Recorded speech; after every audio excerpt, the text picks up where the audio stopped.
అన్న నమస్తే, మీ పేరన్నా? సీరా ప్రసాద్ నా పేరు. ప్రసాద్ గారు ఏం చేస్తారు? నేను వాటర్ ప్లాంట్ అండి. ఏంటన్నా మరి ఏదైతే శ్రీకాకుళంలో జరుగుతున్న ఇష్యూ గురించి మాట్లాడుకుందాం. ఇక్కడ సిదిలి అప్పలరాజు అనే వ్యక్తిని కూటమి ప్రభుత్వం కావాలనే కక్ష సాధింపుగానే అరెస్ట్ చేసింది. ఒక చిన్నపిల్లోడు తెలిసి తెలక యాక్సిడెంట్ చేస్తే తన తండ్రిని తీసుకెళ్లి జైల్లో పెట్టారు అని చెప్పి జగన్మోహన్ రెడ్డి గారు మాట్లాడుతున్నారు.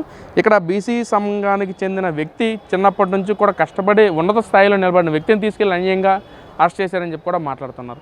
ఏంటంటే అసలు దాని మీద మీ ఒపీనియన్ ఏంటి? అసలు ఏం చెప్తారు మీరు జగన్మోహన్ రెడ్డి గారి మాటల మీద? అసలు ఏం చెప్తారు? అసలు వైసీపీ ప్రభుత్వంలో బీసీలకి ఏం చేశారండి? ఏం న్యాయం చేశారు వాళ్ళు? బీసీలకి చేసింది ఏంటో మరి వాళ్ళకే తెలియాలి.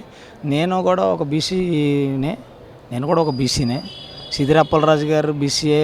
ఆ చనిపోయిన వ్యక్తి కూడా బీసీఏనండి, యాదవ్ కులానికి చెందిన ఆయన.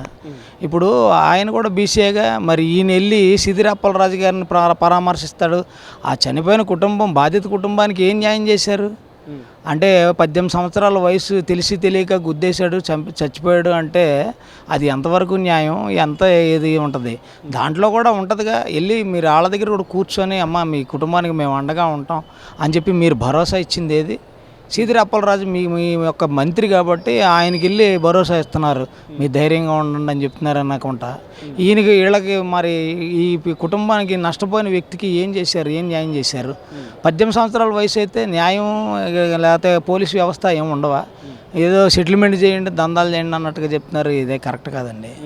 అంటే అన్న మరో పక్కన మాట్లాడుతూ చిన్నపిల్లోడు యాక్సిడెంట్ చేసిన తర్వాత కూడా ఒక మానవతా దృక్పథంతో సిపిఆర్ చేసి బతికించడానికి ట్రై చేశాడు. అలాంటి వాడిని ఈ రోజున కేసు పెట్టి లోపలేటని చూశారు కూటమి ప్రభుత్వం. తన భవిష్యత్తుని పాడు చేయడానికి ఈ విధంగా ప్రయత్నిస్తూ ఉంది అని చెప్పి మాట్లాడతాం. మరో పక్కనేమో దారిని పోయే దానయ్యను గుద్దితే దీనిలో తప్పేంటి అని చెప్పి సమర్థించడం అసలు ఎలా చూడొచ్చు అంటారు?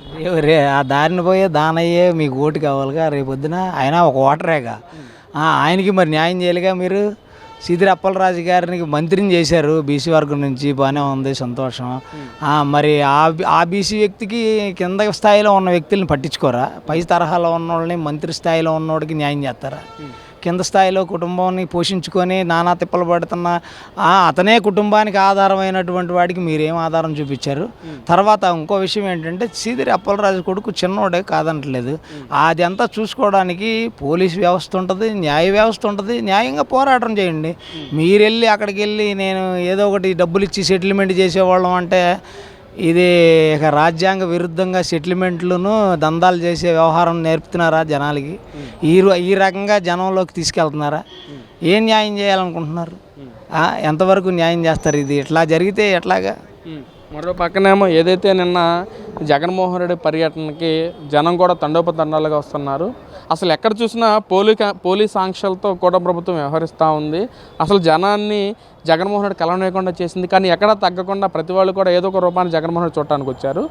ఇక్కడ జనం కూడా తండోపతండాలుగా వచ్చారు. కూటమి ప్రభుత్వం భయపడిపోయి ఈ విధంగా వ్యవహరిస్తూ ఉంది. జగన్ అనేది ఒక పేరు కాదు, జగన్ అనేది ఒక నమ్మకం, జనంతో పెనవేసుకున్న బంధం అని చెప్పి వైసీపీ నాయకులు మాట్లాడుతున్నారు. దాని మీద మీ ఒపీనియన్ ఏంటన్నా? జగన్ అనేది ఒక వ్యక్తి కాదు, ఒక బంధం అంటున్నారు కదా.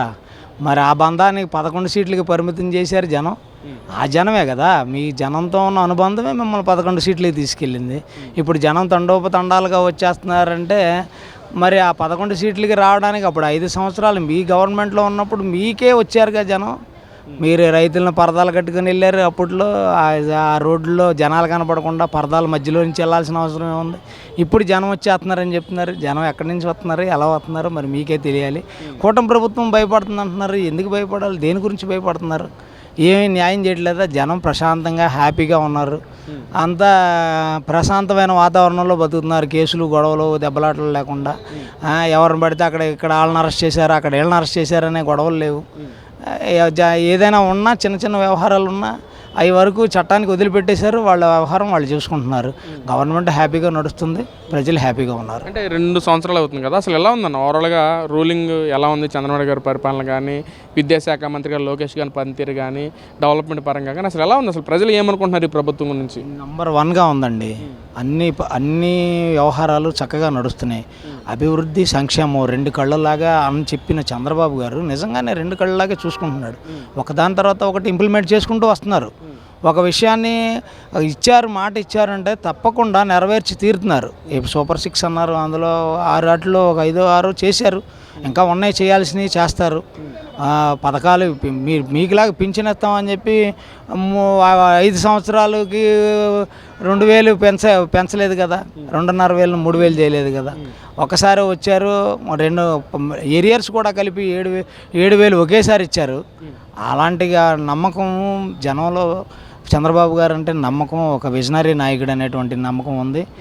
అదే దారిలో తండ్రి బాటలోనే లోకేష్ గారు నడుస్తున్నారు. గూగుల్ సంస్థలు పెట్టుబడులు తీసుకురావడం, విదేశాల్లో తిరిగి టీచర్స్ని మంచిగా ట్రైనింగ్ ఇవ్వటం, ఇవాళ చూడండి 10th క్లాస్ ఉత్తీర్ణత శాతం పెరగటం, ఇవన్నీ వాళ్ళు చేసిన అభివృద్ధి కదా. రోడ్లు చూడండి, రోడ్లు ఎంత బాగున్నాయో. మీ గవర్నమెంట్లో ఉన్నప్పుడు రోడ్ల మీద ఎంతమంది ఎన్ని విధాలైన ఇబ్బందులు పడ్డారు మీకే అర్థమవుతుందిగా. మీరు ఒకసారి ఆలోచించండి. ఇంక దాని గురించి ఆ 2 సంవత్సరాల పరిపాలన గురించి ఇంతకన్నా ఇంకా చెప్పుకోవాల్సిన అవసరం ఉంది. చంద్రబాబు నాయుడు గారు సూపర్ 6 అన్నాడు, సూపర్ 6 లేదు, సూపర్ 7 లేదు.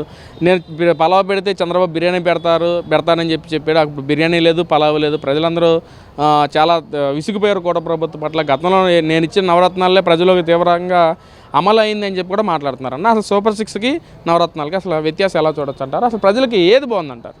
నవరత్నాలు నచ్చి కనుక అయితే మరి ఈయన వెనక్కి ఎందుకు వెళ్తారు, 11 సీట్లకి ఎందుకు వెళ్ళిపోతారు? నవరత్నాలు నచ్చిన విధానంలో ఉన్నట్టయితే, అందరికీ అందినట్లయితే ఈయనే ముందుకు ఉండేవాళ్ళుగా, వాళ్ళే వెనక్కి వెళ్ళిపోయేవాళ్ళు కదా. మరి వాళ్ళు ముందుకు వచ్చి వీళ్ళు వెనక్కి వెళ్ళారంటే దాని గురించి అది ఆలోచించుకోవాల్సిందే, నవరత్నాల గురించి. ఇంకోటి విషయం ఏంటంటే సూపర్ 6 అనేది కొంతమందికి అందుతుంది, కొంతమందికి అందట్లేదు అని అంటున్నారు కదా. అందరికీ అందే న్యాయం ఎవరూ చేయలేరు. దాని రూల్స్ ప్రకారం వెళ్ళవలసిన వాళ్ళందరికీ వెళుతుంది, అందుతుంది. దానికి అర్హులైన వాళ్ళందరూ తీసుకుంటున్నారు.